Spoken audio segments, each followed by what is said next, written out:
All right, so the first one I'm going to talk about is one that you hear a lot in beginner videos, and that is Nepenthes briggsii, and there's for good reason why that is. This is a mixture between ventricosa, which is a very hardy, very easy growing plant, and aloei, which as a species can be quite finicky, but as a hybridizer, it provides a lot of stability to plants. Now, there are just about 3, I believe, main types of briggsii. However, if you have a aloei and a ventricosa, the sky's the limit on different varieties that you can make. The benefit of this plant is it produces a profuse amount of pitchers, and they're very woody. They're not the same woody hardiness as a aloei upper by itself, but they are very tough and they will last a long time. And as you can see, they produce a lot of pitchers that are just absolutely stunning. I'm going to pull you up here to show you a different one right here. Let's see if I can get that picture in view. They can come from this color, light, very light colored, all the way down to a very maroon, like dark. And the cool thing about ventricosa hybrids in general, and briggsii certainly is one of those, is they will produce a ton of basils. So you will get a very bushy plant that produces a ton of tough pitchers, and briggsii for that reason and many more is a winner. It is very hardy, very tough plant, can survive a lot of beating, a lot of different conditions, and can dry out and still just be fine for a short period of time. And this is why I think this is number 1 on the list of some of the best plants to have for beginners. Let's look at some others. All right, so that last one is one that you would expect. You'll see a lot of those videos, like I said, a lot of beginner videos will talk about the briggsii and the importance of that. Now let's start to get a little bit more unique. So this one I'm looking at right now is an alata by a truncata giant. This is a little harder to find, but they are out there. And what's very beneficial about these is alata is an extremely hardy species, and truncata is also a very hardy species. And what you have here is the vigorous growth rate of an alata mixed with the toughness and almost the epiphytic nature of a truncata. What that means for new growers is that it can dry out for a short period of times and not hate you for it. The other really cool thing is the pitchers do not need a whole lot of moisture to produce big, beautiful pitchers, where a lot of pitcher plants will require moisture to stay healthy and produce those big, beautiful pitchers. Alata by truncata does not need that. Also, you've got another one, Alata by Caesar, which is essentially the same thing with some Murrayana mixed in. But very awesome hybrid. I highly recommend it. You will get these absolutely magnificent pitchers that will get very large. And so this plant is really a great candidate, not only for beginner growers, but for growers who want to grow their plants indoors. It will still pitcher for you at room temperature, or room humidity rather. So let's talk about another one. So we're going to get even more unique, and we're going to talk about truncata. Now, about 2 months ago, I made a video why I think truncata is one of the best beginner plants, and I firmly stand behind that. I have multiple truncatas and have had them since basically starting out. Now, the reason why I think truncata is such a good plant for beginners is it is very forgiving. The one thing that you don't want to do with a truncata is get it too wet, but it will absolutely be able to handle dry periods for you because it is extremely epiphytic in the wild, and they have a very small root system, so they can handle a lot of dry out periods. Now, you don't want to do it too long, obviously, but if you do have a dry out period, they will do just fine. I'm going to take you over to here. The other benefit of having a truncata is you're going to get a lot of bang for your buck. So truncatas, while they can be a little on the pricey side, a lot of sellers are starting to sell them at a very reasonable price. However, they are small when you get them. Now, the cool thing about them is, again, most of them, if you acclimate them and take time with them, will grow in home temps and home humidities. And especially if you start getting, a lot of growers are mixing several different types of truncatas, or not several, but 2 different types of truncatas together. Some like a Patian, which is more of a highland, and then others that are lowland. And so what you end up getting is a very climate hardy truncata. But for the most part, truncata species like warm temperatures, but with a lot of these mixing together, you get plants that can handle a wide range of conditions. Now, the final cool thing about truncata is you're going to get big, beautiful plants that look absolutely amazing. The only caveat I would give to a truncata is that they get enormous, and so you need to make sure that you have the space. It will take time for them to grow, but once they do get big, they can get upwards of 6 feet across or more, so you need to have that plan in place, albeit it may take close to 5, 6, 7 years, up to a decade for them to get there. They are one of my favorite plants, and I do believe they make it an amazing plant for new growers. All right, now we're gonna go even further down the rabbit hole of uniqueness.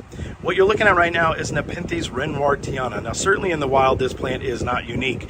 It's one of the more weedier plants of the Nepenthes world. But I will tell you, for that reason, and for a couple other that we'll talk about, it makes an absolutely great plant for beginners.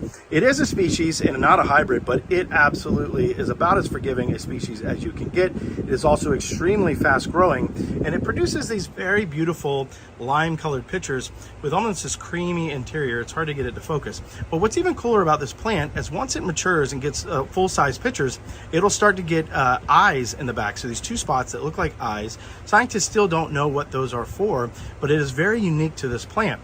Now, this plant is a weed, like I said, and will grow very, very fast for you. And again, while not a hybrid, it is a great plant for beginners. It's a little harder to find in selling. I know that Carnivoro does sell them. This is where I got this one, so keep your eye out on their site for those. I highly recommend these for new growers. Next up, we're going to get really unique, and we're going to talk about Nepenthes storilii by Aristolochioides.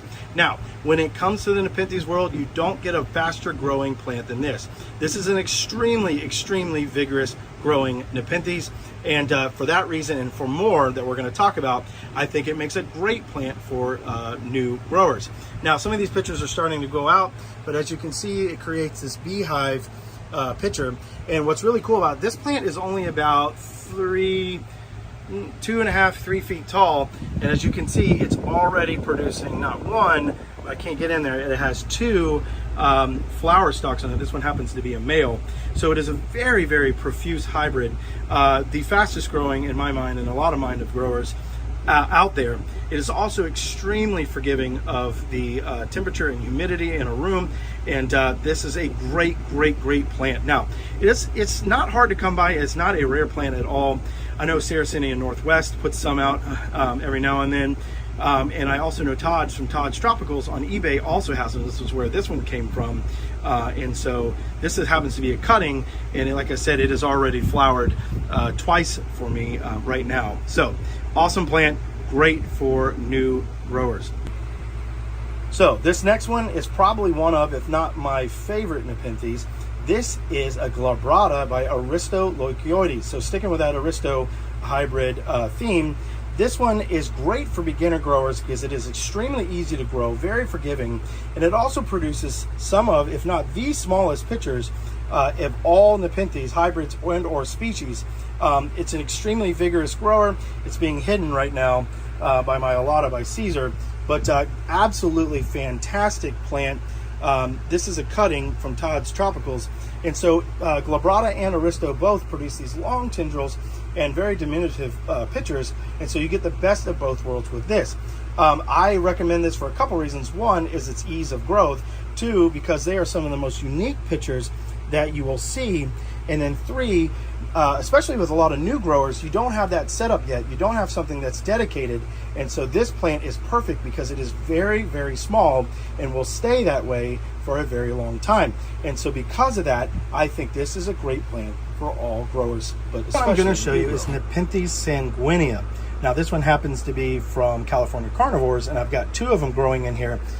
They are small now, but the cool thing about Nepenthes sanguinea is they will get very large. They can get over a foot tall in their pitchers.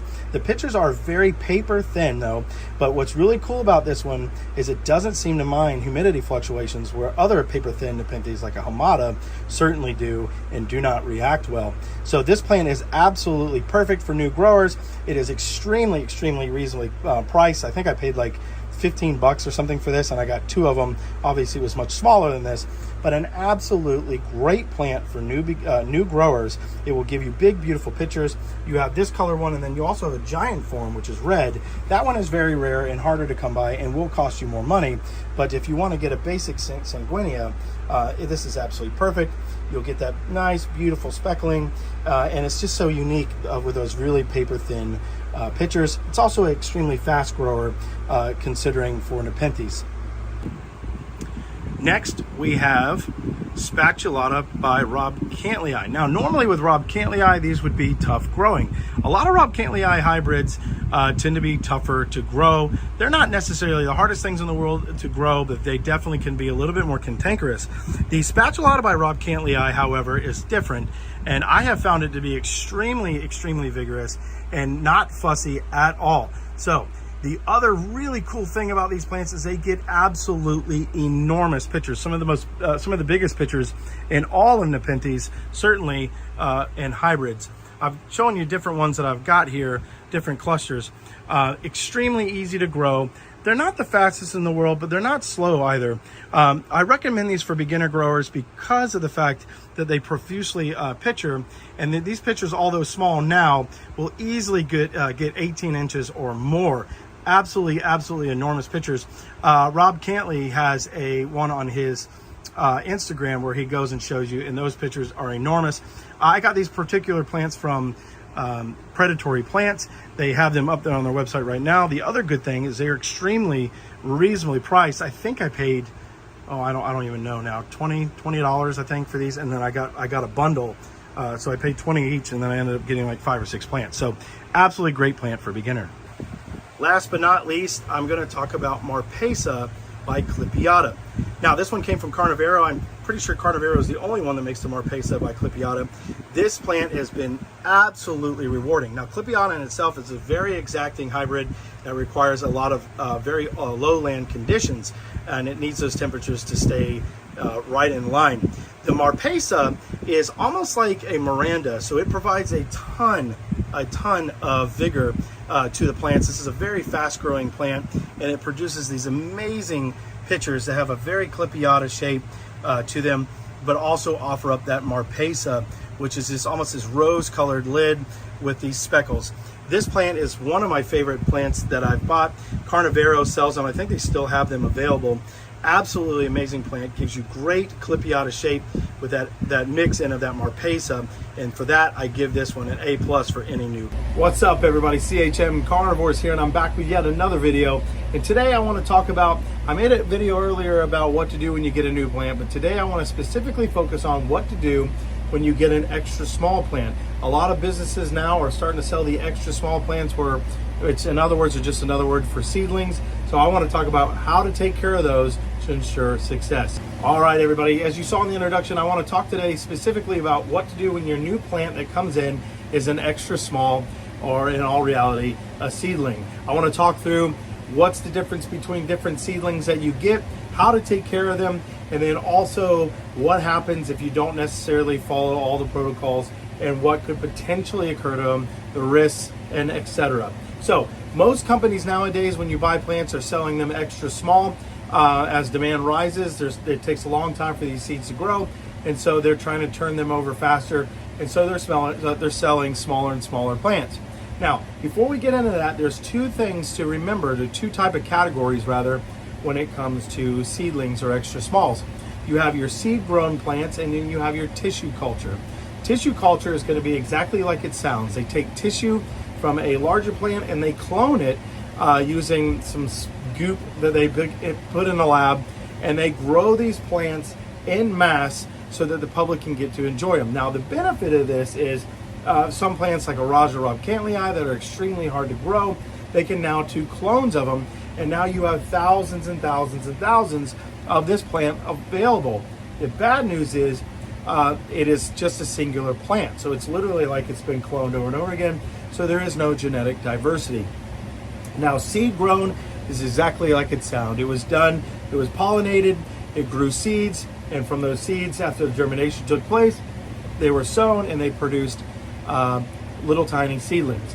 Now, the pros and cons are with tissue culture, they are going to be a lot weaker, so they won't be as able to, as strong to withstand pests, what's called hardening off, which I'll talk about in a minute, and they tend to be a little bit more fragile. Seed grown plants tend to be more sought after because they are stronger, there's more genetic diversity in them, you have the chances of getting the males and the females, you can get all sorts of different kinds of manifestations as far as how they're growing, and so those seed grown plants are the most sought after, and they also are going to be the strongest. Now, I don't want to say that you want to veer away from tissue culture, but I want you to be aware of what you're buying before you get into it. Now, let's see if I have an example. So this right here, this beautiful plant came in, it's considered a small now, but this came in extra small. And so the good news is a lot of times when you buy these extra small plants, the growers don't want to take the time to tease apart all of them, so you get a lot more money for your, or bang for your buck rather. And in this case, as well, it's probably hard to tell, but there I bought one plant and there's probably 10 plants in here. And as they grow out, I'll separate them out and I'll put them in their little pots. I'll have other plants to sell, grow, get some genetic diversity in there. So when you receive your plant, more often than not, it will be unpotted, and so it will be in this little tiny root, a little tiny sphagnum ball like I've talked about before, with a little tiny seedling sticking out. Now, seedlings are very susceptible to their conditions and how they change. So a lot of people will do what's called bag acclimating. So a lot of these growers grow these plants in very, very high humidity, 70, 80, 90, even 100, well, almost 100% humidity. It's not raining in there. And so you want to emulate that as much as possible for a seed. A grown plant, a larger plant, can withstand those fluctuations a lot better. So bag acclimating is a good way to do that. And the way that you do that is you simply place that little seedling. Once you put it in a pot, which I'll talk about in a minute, you put it in a bag, a Ziploc bag, and you zip it up. And over the course of a few days, you slowly open up that Ziploc bag. And what that does is it slowly acclimates the plant to your growing conditions. Now, you specifically want to do this with, well, you can do it with all seedlings, but you specifically want to do this with your tissue culture ones. Especially if they're smaller, the chances are they haven't been what's called hardened off. And so hardening off is where the grower will grow them in the lab, take them out, and then slowly, in a sense, bag acclimate them to their conditions. It gets them exposed to the air, exposed to the elements, and it hardens them off. Now, if that hasn't been done because they're smaller, you're going to want to do that, or else you're going to send that little tiny plant into shock. Now, as far as potting them up, I'll bring out this truncata here. Now, larger plants, as I've talked about in other videos, they like to have a lot of air on their roots. That is not necessarily the case for seedlings. Seedlings like to have a nice, compact ball of sphagnum moss around them so they stay moist. The roots on a seedling of a Nepenthes are absolutely tiny, almost hair-like, very, very tiny.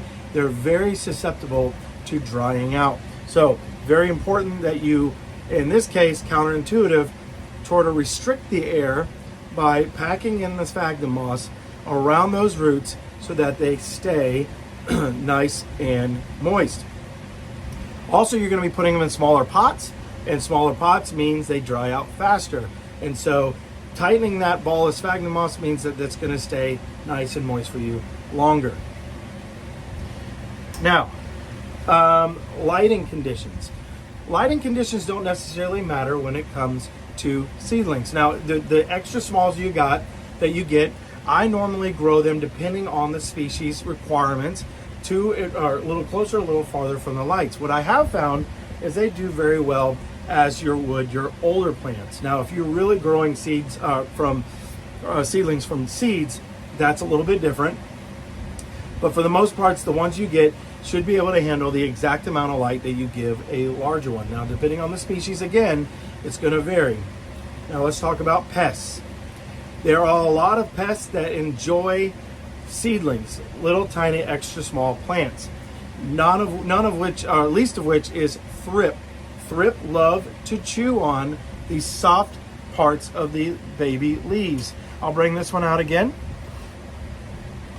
Some of these very, very, very, very tiny leaves, thrip love to get in there and chew those up because they're soft, they're easy on their jaws, they chew them up, okay? So you want to look very carefully for that. Now, what I recommend is a Captain Jack's herbicultural. It's an organic insecticidal treatment. I have sprayed these on my seedlings with absolutely no issues at all. always use caution. Of course, what I like to do, a little bonus here, is if I am going to spray them, I like to spray them at night right before they turn off the lights so they don't have any sort of photosynthesis burn. So that is something to keep in mind when you buy these extra smalls, or they are going to be susceptible to thrip more so than your larger plants. And then also pay very close attention to your smaller plants. I'm looking at one now as I speak. Pay close attention to them and watch the leaf structure. If you see the leaves starting to curl a little bit, if they're kind of going wonky, that's usually a sign of pest. If you see them curling a little bit, it means that they're trying to get acclimated to your conditions and they may need a little bit more moisture. Now, somebody posted a comment on it. I appreciate your comments about dead pitchers and particularly smaller plants. It is okay to leave the dead pitchers on the smaller plants. There's a really good chance that once you get this plant in, especially as an extra small, the pitchers that it came with will die. That's okay. Now, normally with larger plants, you want to take those pitchers off to increase airflow. With a seedling, you don't necessarily have to do that because, again, they're not as susceptible to airflow. As a matter of fact, they like it a little bit more stuffy.